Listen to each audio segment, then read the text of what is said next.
ক্ষণস্থায়ীভাবে আল্লাহ পাক রব্বুল আলামিন এই সব কিছুকে অস্তিত্বে এনেছেন। এই সব কিছুকে মহান আল্লাহ সৃষ্টি করেছেন। মহান আল্লাহ হলেন সৃষ্টিকর্তা। মানব দানব যিনি সৃষ্টি করেছেন তিনি আল্লাহ। পশু পাখি যিনি সৃষ্টি করেছেন তিনি আল্লাহ। গ্রহ নক্ষত্র যিনি সৃষ্টি করেছেন তিনি আল্লাহ। তরুলতা বৃক্ষরাজি যিনি সৃষ্টি করেছেন তিনি আল্লাহ। আসমান জমিন যিনি সৃষ্টি করেছেন তিনি আল্লাহ। পাহাড় পর্বত নদী নালা খাল বিল সাগর মহাসাগর সব কিছু কে সৃষ্টি করেছেন? আরো যদি বলতে হবে কে সৃষ্টি করেছেন? জীব জন্তু জড় পদার্থ যত কিছুই আছে এই সব কিছুকে যিনি সৃষ্টি করেছেন অস্তিত্বে এনেছেন তিনি কে? এজন্য আল্লাহ পাক রব্বুল আলামিন সূরাতুল মুমিনুনের 62 নম্বর আয়াতে আল্লাহ বলেন, যালিকুমুল্লাহু রাব্বুকুম খালিকু কুল্লি শাই লা ইলাহা ইল্লাহু ফাআন্না তুফাকুন।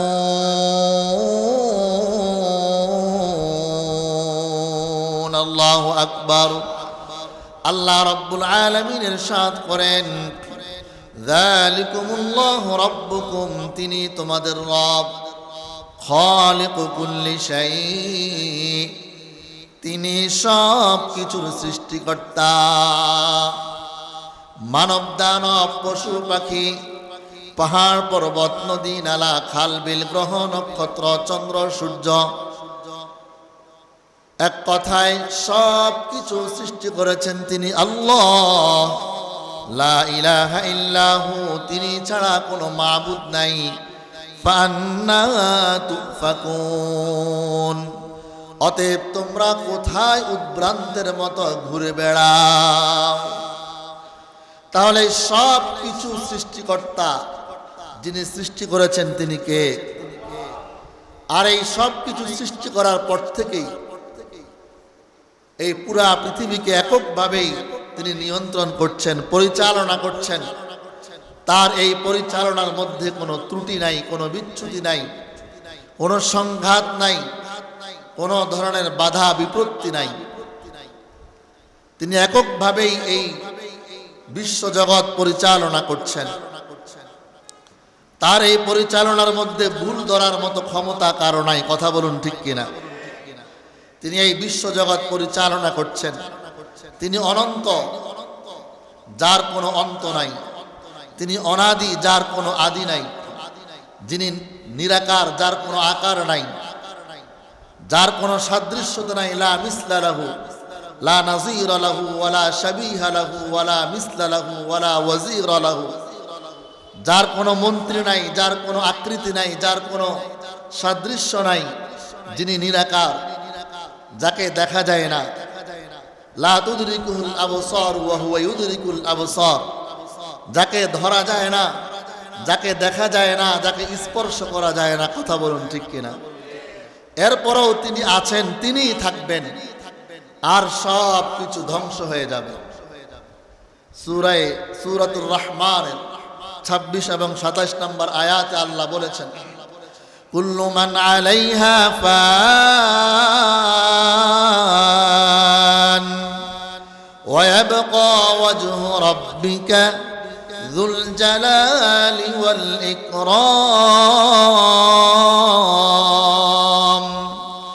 ফাবিআইয়ি আলাই রাব্বিকুমা তুকাযযিবান।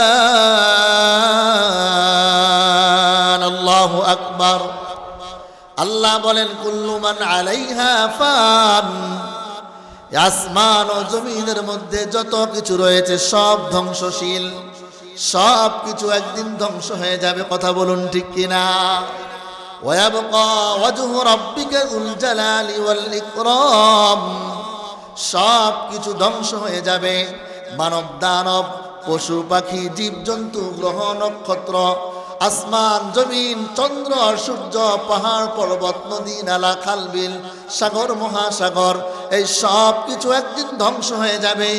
ওয়ায়াবকা ওয়াজহু রাব্বিকা যুল জালালি ওয়াল ইকরাম, একমাত্র মহান সৃষ্টিকর্তা আল্লাহ তাআলাই বাকি থাকবেন, আল্লাহই থাকবেন, আর সব ধ্বংস হয়ে যাবে, সব কিছু ধ্বংস হয়ে যাবে। তাহলে এখন প্রশ্ন হতে পারে, যাকে আমরা দেখি না বা যার অস্তিত্ব নাই, যাকে দেখা যায় না, ধরা যায় না, দেখতে পাই না, তাকে আমরা কেন বিশ্বাস করব? আল্লাহকে দেখা যায়, আল্লাহ তো বলেছেন লা তুদরিকুল আবসার ওয়া হুয়া ইউদরিকুল আবসার, কোন দৃষ্টিশক্তি তাকে পায় না, দেখতে পায় না, ধরতে পারে না। হ্যাঁ, এমন অনেক জিনিস আছে যেগুলাকে আমরা দেখি না, তারপরেও আমরা মানি। যেমন আমাদের দৃষ্টিশক্তি আছে, যা দ্বারা আমরা দেখি, কিন্তু আমরা কি আমাদের দৃষ্টিশক্তি দেখি? কথা বলুন, দৃষ্টিশক্তি দেখাইতে পারবেন? তাহলে দৃষ্টিশক্তি আমরা দেখি না, এরপরও মানি যে আমার দৃষ্টিশক্তি আছে। আমাদেরকে আল্লাহ বাকশক্তি দান করেছেন, কথা বলার শক্তি আল্লাহ দিয়েছেন, বাকশক্তি আমরা দেখি না, এরপরও বিশ্বাস করি যে আমাদের বাকশক্তি আছে। শ্রবণ শক্তি, যার দ্বারা আমরা শুনি, কিন্তু শ্রবণ শক্তি আমরা দেখতে পাই? কথা বলুন, দেখতে পাই না। আমাদেরকে আল্লাহ দিমাগ দিয়েছেন, বুদ্ধি দিয়েছেন, যে দিমাগ দ্বারা, বুদ্ধি দ্বারা, নলেজ দ্বারা আমরা কাজ করি, কিন্তু দিমাগ বুদ্ধিকেও দেখতে পেয়েছি আজ পর্যন্ত।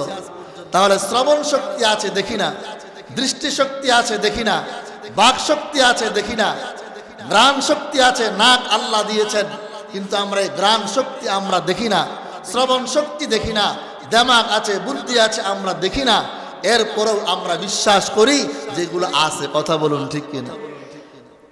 আরো জ্বলন্ত প্রমাণ হলো যে আল্লাহ পাক রব্বুল আলামিন আমাদের এই দেহর মধ্যে রূহ, আত্মা দিয়েছেন কিনা? কথা বলুন। এই রূহ হলো আমাদের চালিকা শক্তি।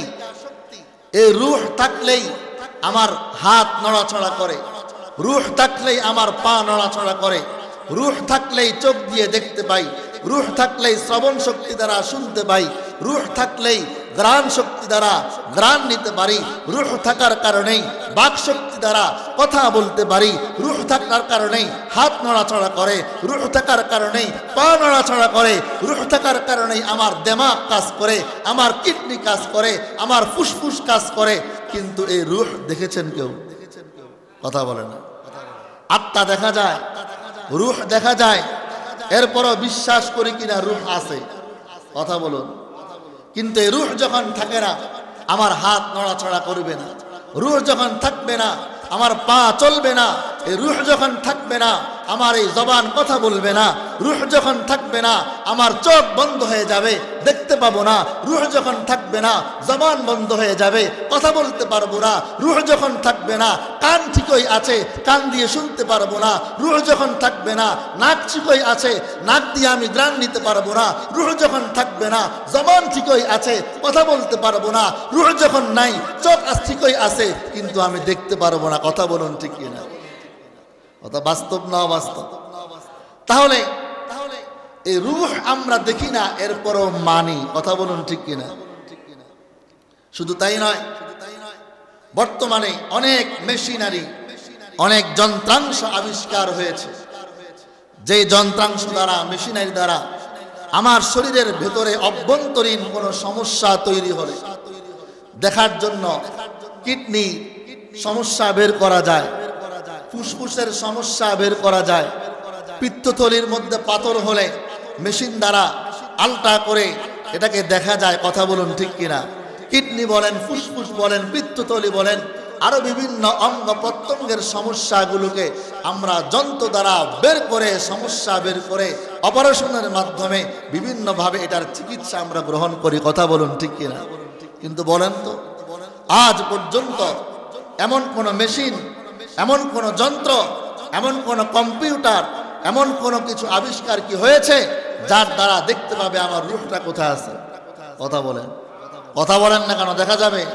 এই রূহটা কোথায় আছে কোনো যন্ত্র দ্বারা খুঁজে বের করা যাবে? যাবে না। এই রূহ কোথায় আছে দেখা যায় না, যন্ত্র দ্বারাও দেখা যাবে না।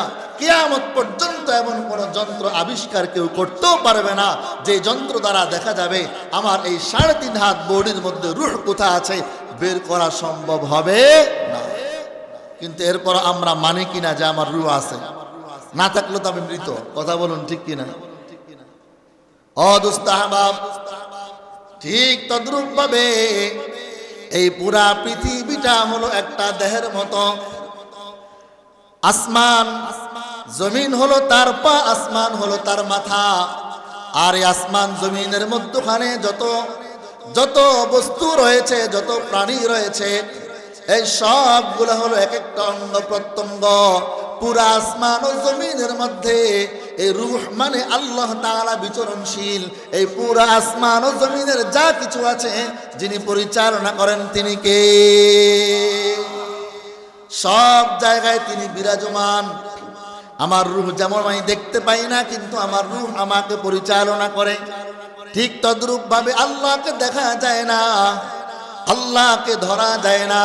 তিনি নিরাকার, যার কোনো আকৃতি নাই। লা নাযীরা লাহু ওয়ালা মিসলা লাহু ওয়ালা মিসালা লাহু ওয়ালা শিবহা লাহু ওয়ালা শাবিহা লাহু ওয়ালা ওয়াজিরা লাহু। যার কোনো আকার নাই, যার কোনো আকৃতি নাই, যাকে দেখা যায় না, যাকে ধরা যায় না, তারপরেও তিনি আছেন না নাই। তিনি পরিচালনা করেন, তিনি সবখানেই আছেন। এজন্য আল্লাহ বলেছেন সূরাতুল বাকারার 115 নম্বর আয়াতে আল্লাহ বলেন, ফাআইনামা তুওয়াল্লু ফাসাম্মা ওয়াজহুল্লাহ।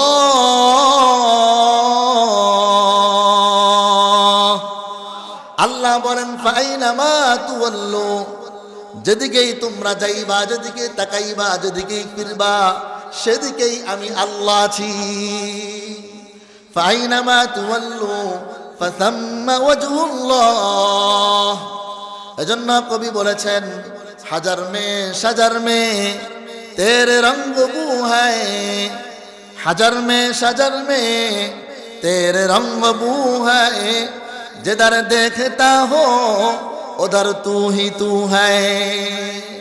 এজন্য কবি বলেন, বৃক্ষ এবং পাথরে, বৃক্ষ পাথরে পল্লবে শুধুই তোমার গ্রাণ, শুধুই তোমার গ্রাণ, শুধুই তোমার রং এবং শুধুই তোমার গ্রাণ। যেদার দেখতা হো ওদার তু হি তু হ্যায়, যেদিকেই তাকায়, যেদিকেই দেখি, শুধু তুমি, শুধু তুমি, তুমি অম্লান। বলেন সুবহানাল্লাহ। গাছের মধ্যে আমার আল্লাহকে পাওয়া যায়, পাতার মধ্যে আমার আল্লাহকে পাওয়া যায়, যেদিকে তাকাই সেদিকে আমার আল্লাহ। তাহলে এই পুরা পৃথিবী, এই আসমান জমিন যিনি পরিচালনা করেন তিনি কে? আল্লাহ একজন আছে না নাই? সব কিছুর সৃষ্টিকর্তা, পালনকর্তা, পরিচালনাকারী তিনি হলেন আল্লাহ। কিন্তু আমাদের দেশে এবং সারা পৃথিবীতে কিছু নাস্তিক আছে যারা আল্লাহর অস্তিত্বকে অস্বীকার করে না। বলেন নাউজুবিল্লাহ। যারা বলে এই সব কিছু প্রাকৃতিক ভাবেই হয়, এই সব কিছু প্রকৃতির সৃষ্টি, মানুষ জন্মে নেয়, মানুষ মৃত্যুবরণ করে, গাছপালা, তরুলতা, বৃক্ষরাজি সব এমনিতেই উঠছে, এগুলার পিছনে কোনো পরিচালনাকারী নাই। বলেন নাউজুবিল্লাহ। এরা হলো যাদেরকে মুলহিদ বলা হয়, যারা হলো নাস্তিক, যারা হলো কাফের। এরা নিজেদেরকে বুদ্ধিমান মনে করলেও এরা হলো সবচেয়ে বড় বোকা, সবচেয়ে বড় জাহেল, জাহেলে মুরাক্কাব, সবচেয়ে বড় মূর্খ। যারা সৃষ্টিকর্তাকেই খুঁজে পায় না, যারা সৃষ্টিকর্তার পরিচয় পায় না, এদের মতো মূর্খ, এদের মতো জাহেল, এদের মতো নাস্তিক, কাফের আর কেউ হতে পারে না। কথা বলুন ঠিক কি? এমন একজন নাস্তিক উমাইয়া খলিফা ইমাম মাহদির দরবারে একবার এক নাস্তিক এসে বলছে যে, খলিফা, বাদশাহ, আমি আল্লাহ আছে বলে আমি স্বীকার করি না। নাউজুবিল্লাহ। আল্লাহর অস্তিত্বকে আমি স্বীকার করি না, বরং এই পৃথিবীতে যা কিছু হচ্ছে সব অটোমেটিক হচ্ছে। প্রাকৃতিকভাবে হচ্ছে, প্রকৃতির সৃষ্টি। মানুষ জন্ম নেয়, মানুষ মৃত্যুবরণ করে, সব কিছু আছে আবার ধ্বংস হয়ে যাবে, এভাবে সব কিছু প্রকৃতিগতভাবেই হচ্ছে। পারলে আমার এই দাবি আপনি খণ্ডন করবেন। সমস্ত মুসলমানদের কাছে আমার এই চ্যালেঞ্জ আমি দিয়ে গেলাম, পারলে আপনারা আমার এই দাবি গ্রহণ করেন, আমার এই চ্যালেঞ্জ গ্রহণ করুন। খলিফা মাহদি বড় চিন্তায় পড়ে গেলেন, টেনশনে পড়ে গেলেন, কি করবেন, কিভাবে উত্তর দেওয়া যায়। তখন খলিফা মাহদি পরামর্শক্রমে ওই জামানার সবচেয়ে বড় ইমাম আজম আবু হানিফা রহমতুল্লাহি আলাইহি, ইমাম আবু হানিফা রহমতুল্লাহি আলাইহি এর কাছে দূত পাঠালেন, পত্র পাঠালেন যে এমন এমন এক নাস্তিক এসেছে যে আমার কাছে চ্যালেঞ্জ ছুড়ে দিয়েছে যে আল্লাহর অস্তিত্ব বলতে কিছু নাই, আল্লাহ বলতে কেউ নাই, সব প্রকৃতিগতভাবে প্রাকৃতিকভাবেই হচ্ছে। তার চ্যালেঞ্জ গ্রহণ করার জন্য খলিফা আপনাকে সসম্মানে আহ্বান করেছেন। ইমাম আবু হানিফা রাহমাতুল্লাহি আলাইহি বললেন, যাও, তুমি যাও, বাদশাকে গিয়ে বলো আমি দ্রুত চলে আসব। দূত চলে আসলো, বার্তাবাহক চলে আসলো। আসার পর জানানো হলো যে ইমাম আবু হানিফা, ইমাম সাহেব যথাসময়ে চলে আসবেন। কিন্তু সবাই অপেক্ষমান, রাজ দরবারে বড় বড় এমপি মন্ত্রী সবাই অপেক্ষমান, ওই নাস্তিকও আছে। রাত 12টা পার হয়ে গেল, ইমাম আজম আবু হানিফা রহমতুল্লাহি আলাইহির আসার কোনো খবর নাই। এদিকে সবাই পেরেশান হয়ে গেলেন, আর ওই নাস্তিকের গাত্রদাহ আরো বেড়ে গেল, দাম্ভিকতা আরো বেড়ে গেল। সে বলতে লাগলো, দেখেছেন আপনাদের ইমামও ভয় পেয়েছে, আপনাদের সবচেয়ে বড় পণ্ডিত ভয় পেয়েছে, আমার এই চ্যালেঞ্জ সে গ্রহণ করতে রাজি না। প্রিয় ভাইরা আমার, রাত যখন ঘড়ির কাঁটা যখন 1টা বেজে গেল, দেখলেন যে ইমাম আজম আবু হানিফা রহমতুল্লাহি আলাইহি বাদশার দরবারে প্রবেশ করলেন। ইমামে আজম আবু হানিফার সম্মানার্থে সবাই দাঁড়ায় গেল, বাদশাহ সহ সবাই ইমামে আজমের সম্মানার্থে দাঁড়ায় গেলেন। এবার ইমামে আজম যখন দরবারে প্রবেশ করলেন, বাদশাহ সম্মানের সাথে আদবের সাথে জিজ্ঞেস করলেন, ইমাম সাহেব আপনার তো আসার কথা আর অনেক আগে, দেরি হওয়ার কারণ কি? ইমাম আবু হানিফা রহমতুল্লাহি আলাইহি জবাব দিলেন, বাদশাহ আমি যথা সময়ে রওনা হয়েছিলাম, কিন্তু আমি তো থাকি বাগদাদ শহরের দজলা নদীর এক প্রান্তে থাকি, আপনি থাকেন দজলা নদীর আরেক প্রান্তে। আপনার কাছে আসার জন্য আমি যখন রওনা হয়েছিলাম, আমি যখন নদীর পাড়ে আসলাম, নদী পার হওয়ার মতো নৌকা, জাহাজ, স্টিমার কিছুই নাই, আমি কিভাবে নদী পাড়ি দিব? আমি দাঁড়ায় রইলাম। হঠাৎ করে আমি লক্ষ্য করলাম নদীর মাঝখান থেকেই একবারই সুন্দর করে সাজানো অনেকগুলো সুন্দর সুন্দর তখ্তি কাঠখণ্ড, যেগুলো একদম কাটা তৈরি করা, অনেকগুলো কাঠখণ্ড উঠতে আরম্ভ করলো। আমি আর আশ্চর্য হলাম, দেখলাম যে অনেকগুলো প্যারেগো সেখান থেকে নদীর মাঝখান থেকে উঠতে আরম্ভ করেছে। আমি অবাক হয়ে তাকায় রইলাম।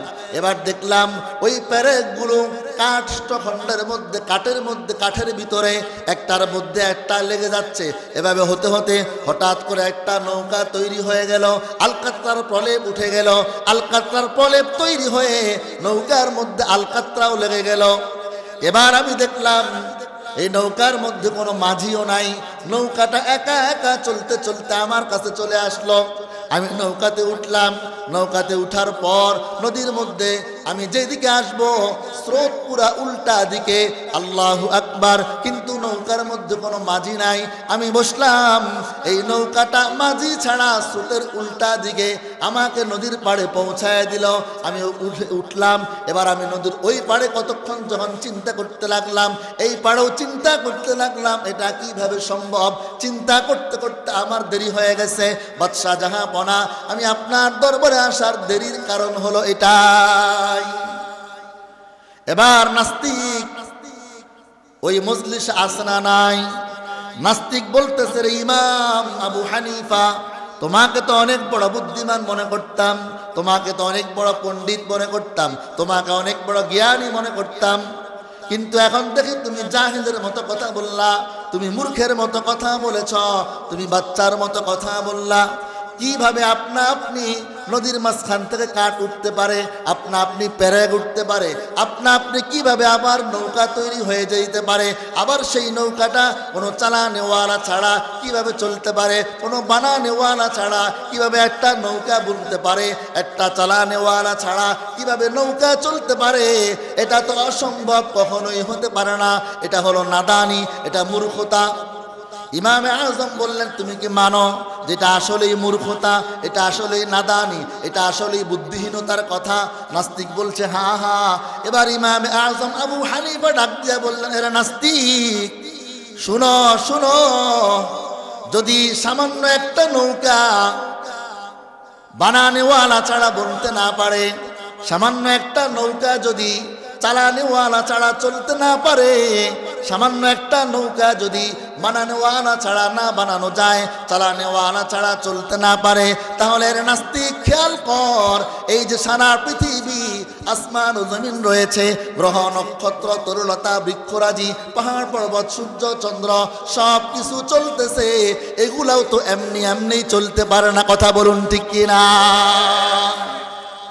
একটা নৌকা যদি চলতে না পারে, বানানেওয়ালা ছাড়া বুনতে না পারে, চালানেওয়ালা ছাড়া চলতে না পারে, মাঝি ছাড়া একটা নৌকা চলতে পারে না, তুই বললি, তাহলে সারা পৃথিবী, এই বিশাল পৃথিবী, আসমান জমিন গ্রহ নক্ষত্র সূর্য চন্দ্র তরুলতা বৃক্ষরাজি সব কিছু প্রতিদিন সকালবেলা সূর্যটা উদিত হয়, সন্ধ্যাবেলা অস্ত যায়, চন্দ্র উঠছে আবার অস্তমিত হচ্ছে, হাজার লক্ষ কোটি তারকারাজি উঠছে আবার অস্তমিত হচ্ছে, পৃথিবী আপন গতিতে চলছে, এগুলা তো এমনি এমনি চলতে পারে না, এগুলার পিছেও একজন রয়েছেন। তিনি কে? তিনি কে? তিনি আল্লাহ। এজন্য নাস্তিক মুরতাদ যারা আছে তারা আমার আল্লাহকে মানে না। আমার আল্লাহ যে আছেন হাজারো প্রমাণ দেওয়া যাবে। ইমাম শাফিঈ রাহমাতুল্লাহি আলাইহি একজন জিজ্ঞেস করলো, আরে ইমাম শাফিঈ, আপনি আল্লাহর পরিচয় কিভাবে পেয়েছেন? ইমাম শাফিঈ রাহমাতুল্লাহি আলাইহি বলেন, আমি তো সামান্য একটা তুত গাছের মধ্যে, তুত গাছের পাতার মধ্যে আল্লাহর পরিচয় পেয়েছি। এই তুত গাছের পাতা যখন গরু ছাগল যখন এটা খায়, তো গরু ছাগলের পেট থেকে গোবর হয়ে বের হয়। এই তুত গাছের পাতা যখন হরিণ খায়, হরিণের পেট থেকে মৃগনাভি কস্তুরী তৈরি হয়। বলেন না আল্লাহু আকবার। আমার এই তুত গাছের পাতা যখন রেশম পোকা খায়, তো রেশম পোকার পেট থেকে রেশমি সুতা বের হয়। কথা বলুন ঠিক কিনা? আমি বুঝলাম এটা কোনো পাতার গুণ নয়, এটা হলো আমার মাওলার গুণ। গরু ছাগল খাইলে গোবর হয়, হরিণ খাইলে মৃগনাভি তৈরি হয়, আবার রেশম পোকা খাইলে এটার পেট থেকে রেশমি সুতা বের হয়, এটার দ্বারা রেশমি শাড়ি তৈরি করা হয়। বোঝা গেল এই সব কিছুর পিছনে যিনি আছেন তিনি কে? ইমাম মালিক রাহমাতুল্লাহি আলাইহির কাছে প্রশ্ন করা হলো, আপনি আল্লাহর পরিচয় কিভাবে পেয়েছেন? খলিফা হারুনুর রশিদ জিজ্ঞেস করলেন। ইমাম মালিক রাহমাতুল্লাহি আলাইহি বললেন, আমি আমার মাওলার পরিচয় পেয়েছি মানব সৃষ্টির মাঝেই, মানুষের মাঝে আমি আমার আল্লাহর পরিচয় পেয়ে গেছি। আমার আল্লাহ যত মানুষ তৈরি করেছেন, আজ পর্যন্ত একজন মানুষের মতো হুবহু আরেকজন দ্বিতীয় মানুষ পাওয়া যাবে না। কথা বলুন ঠিক কিনা? কান বলেন, নাক বলেন, চোখ বলেন, হাত বলেন, চেহারা বলেন, সব কিছুর মধ্যে পার্থক্য আছে না নাই? শুধু তাই নয়, যত মানুষ সৃষ্টি হয়েছে কিয়ামত পর্যন্ত যত মানুষ আসবে, আমার এই বৃদ্ধাঙ্গুলির, আমাদের যেটার দ্বারা আমরা টিপসই দিয়ে থাকি, সারা পৃথিবীর সমস্ত মানুষের আঙ্গুলের এই ছাপটাও এক নয়। কথা বলুন ঠিক কিনা? আল্লাহু আকবার বলেন। প্রত্যেকটা মানুষের আঙ্গুলের টিপের চাপের মধ্যে ভিন্নতা আছে না নাই? কে করেছেন? আল্লাহু আকবার। ইমাম আহমদ ইবনে হাম্বল রাহমাতুল্লাহি আলাইহি জিজ্ঞেস করা হলো, আপনি কি মুসলমান? বললেন যে হ্যাঁ আমি মুসলমান। বললেন যে আপনার মুসলমানের পরিচয় দ্বারা আপনি কিভাবে মুসলমান? বললেন যে আমি আল্লাহকে এক বলে স্বীকার করি। বললেন যে আল্লাহ যে এক তার প্রমাণ কি? তিনি যে আছেন, তিনি যে অস্তিত্ব আছেন তার প্রমাণ কি? ইমাম আহমদ ইবনে হাম্বল রাহমাতুল্লাহি আলাইহি বললেন, বলে যে আমি একটা রূপার তৈরি মহল প্রাসাদ দ্বারা আমি আমার মাওলার পরিচয় পেয়েছি, যে প্রাসাদের কোনো দরজা নাই, জানালা নাই, কোনো ছিদ্র নাই, ভিতরে কোনো বাতাস আলো বাতাস ঢুকতে পায় না। ওই মহলের ভিতরে আরেকটা স্বর্ণের মহল রয়েছে, চামড়া দ্বারা তৈরি, ওখানেও কোনো আলো বাতাস ঢুকতে পারে না, কোনো দরজা নাই, কোনো জানালা নাই, কোনো জানালা নাই, কোনো আলো বাতাস ঢুকতে পারে না, কোনো ছিদ্র নাই। আমি অপলক দৃষ্টিতে ওই প্রাসাদের দিকে তাকায়া রইলাম।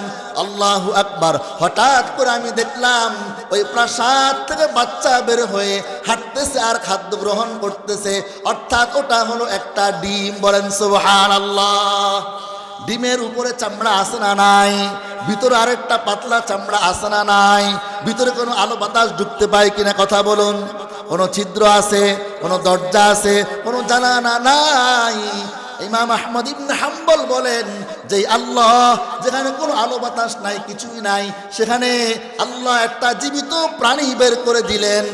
এটা একমাত্র আমার আল্লাহর কাজ ছাড়া কারো কাজ নয়। এটাই আল্লাহর পরিচয়। ও দোস্ত আহবাব, বলতে গেলে আর অনেক বলা যাবে। আমাদের সৃষ্টিও তো আল্লাহ তাআলা এক ফোঁটা নাপাক পানি থেকে তৈরি করেছেন, কথা বলুন ঠিক কিনা? তাও কোথায় তৈরি করলেন?